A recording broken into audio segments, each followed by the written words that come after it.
Marriage love નામનો એક શબ્દ હું એક બુક વાંચતો તો એમાંથી મારી ધ્યાનમાં આવ્યો.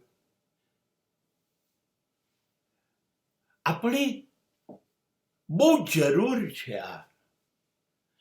આમાં જાતિ નથી જોવી, ધર્મ નથી જોવો, ઉંમર નથી જોવી, લાયકાત એટલી. મેરેજ કર્યા પછી લવ કરવો, અને જેની જોડે મેરેજ કર્યું એને જ લવ કરવો, ભરપૂર કરવો. લવ પોતે શરમાઈ જાય એટલો કરવો.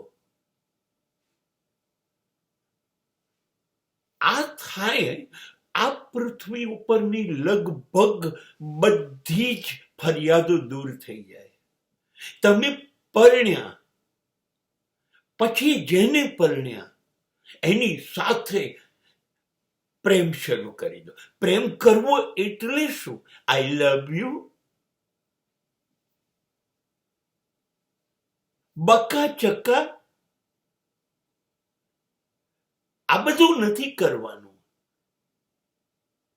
જતી વખતે બાય નથી કહેવાનું, હાય નથી કહેવાનું, મિસ યુ નથી કહેવાનું, લવ યુ દિવસમાં મેસેજ નથી કરવાનું. નહીં, એના ચહેરા ઉપર થોડીક ઉદાસી દેખાય અને તમારું આખું વ્યક્તિત્વ બદલાઈ જાય. શું થયું, શું થયું, શું થયું પૂછતા તમે થાકો નહીં. એ રડી કેવી રીતે?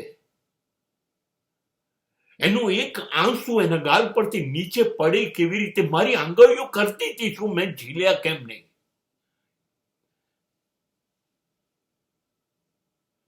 આ સ્વપ્નની દુનિયા નથી, આ વ્યવહારની દુનિયા છે.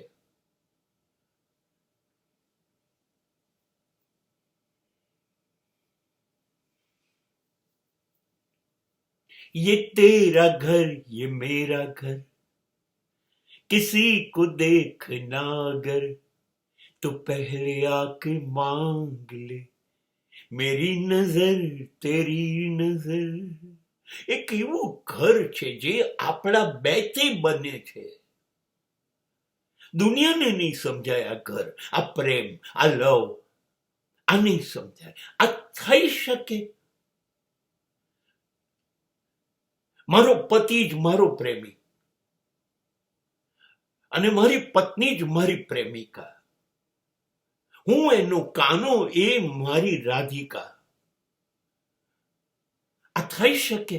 ઠલવાઈ જવાય એક ક્રિયામાં, એક મિનિટે.